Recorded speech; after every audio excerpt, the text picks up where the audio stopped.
Hi, it's time for another verb of the day. Today's verb is create. Let's take a look at some of the definitions or ways that we use this verb. One way you are likely to hear the verb create used is to mean to bring something into being.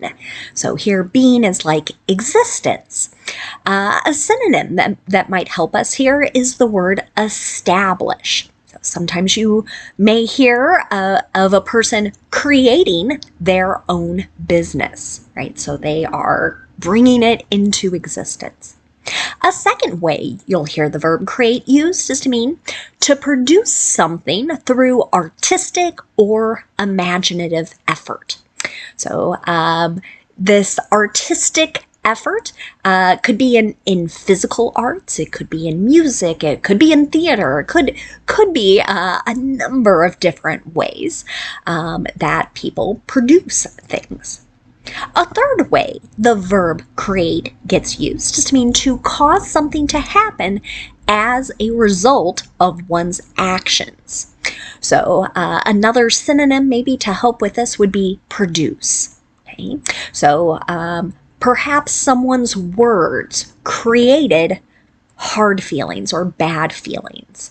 So they said or did something that made someone else feel bad, right? That would tie into this third definition. A fourth way you might hear create used is to mean to originate a character by playing that particular character for the first time. So you might be familiar that or be aware that many productions, be they theater, movie, TV shows, get sort of reproduced or redone. So the first time, we might say a certain actor created this role, and then that particular role gets played again and again in the future. We don't use this particular verb with those second, third, or fourth people playing the role. You should know that create is a regular verb. To make the progressive tense, I need to drop the E and add ing to form creating. The past tense and participle forms of this verb can be made by just adding D, since this verb already ends in an E. Our base verb, create, ends in an unvoiced T sound. So we're going to add an extra syllable as we make this past tense or participle form. It should sound like this. Created, created.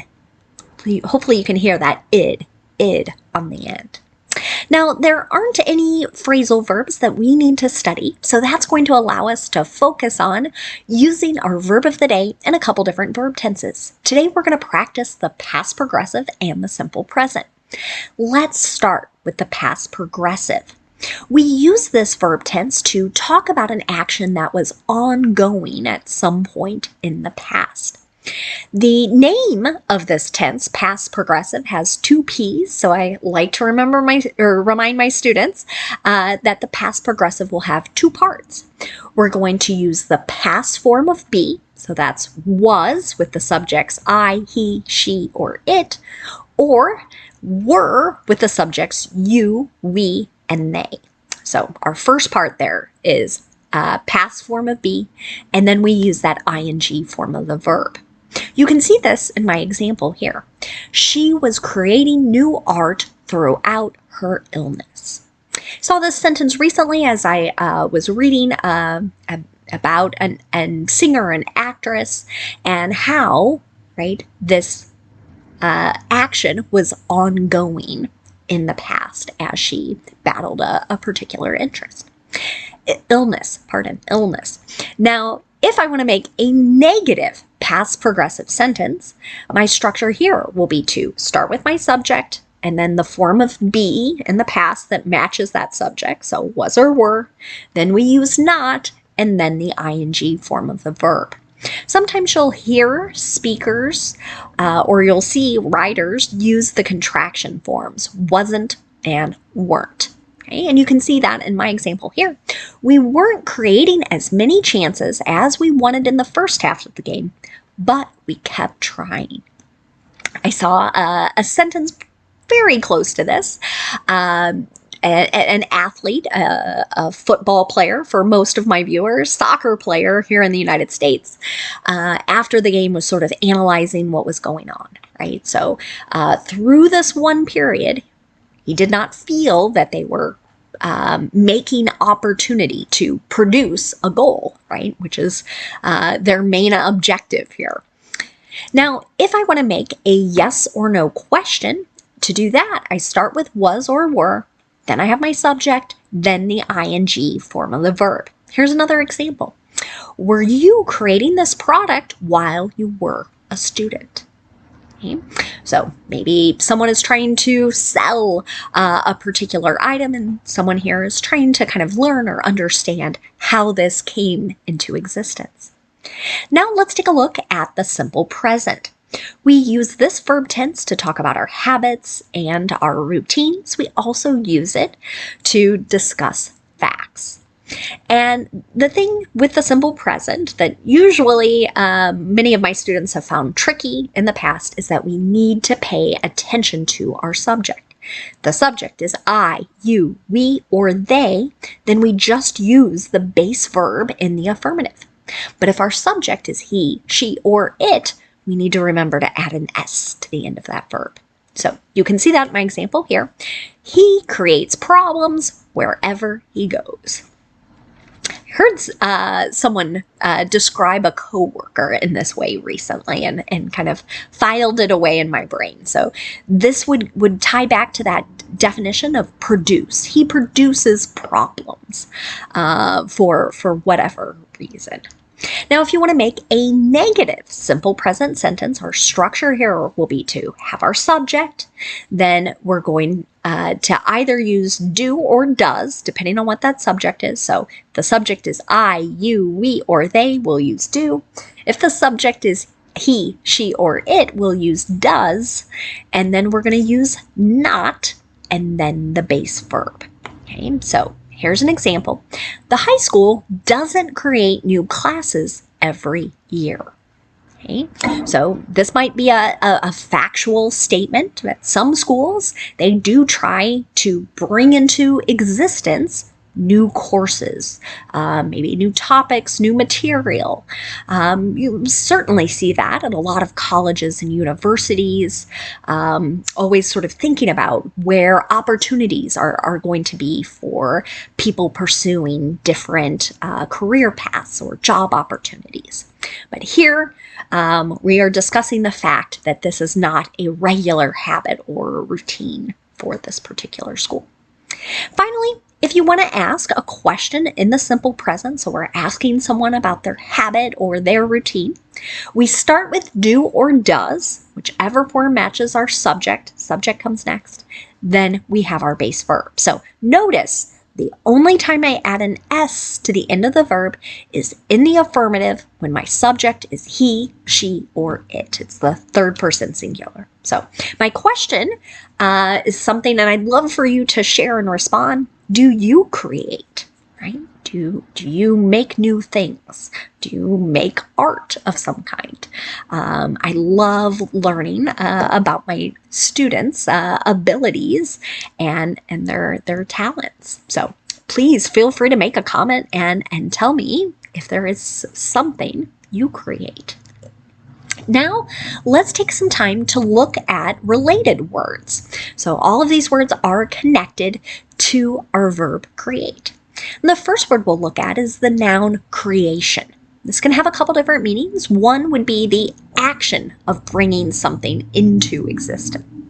So a common way, or maybe a common phrase we hear with this, is will this lead to job creation? So maybe it's a new bill, maybe a new idea, but something being proposed. Will this lead to job creation, bringing into existence more jobs? A second way to use the noun creation is to refer to the thing that has been made or invented. So maybe we're talking to an artist of some type. We could say something like, let's see your latest creation, the latest thing you've made.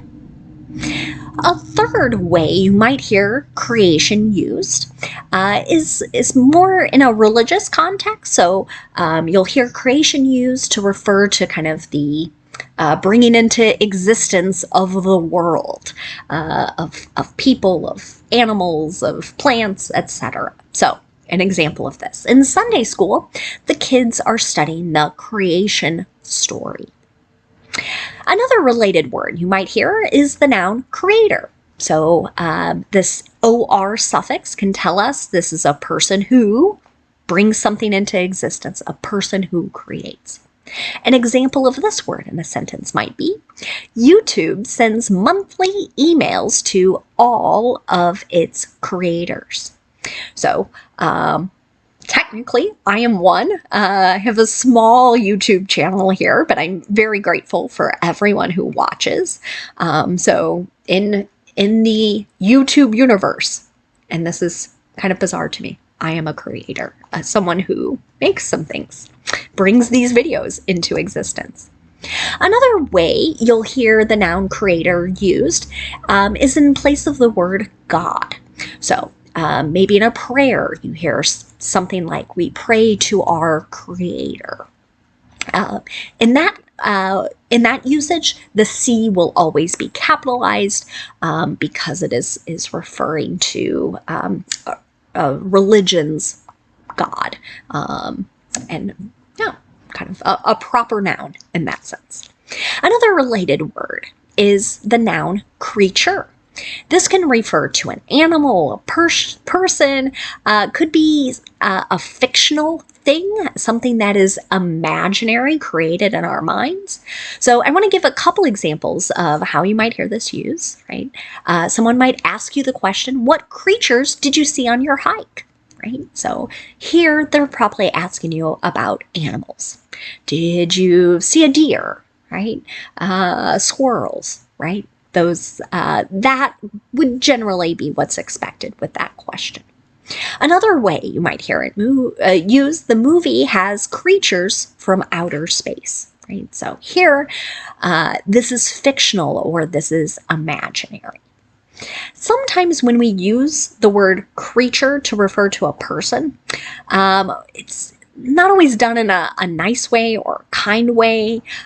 Sometimes it is to call attention that we think another person is not behaving well, not treating others well.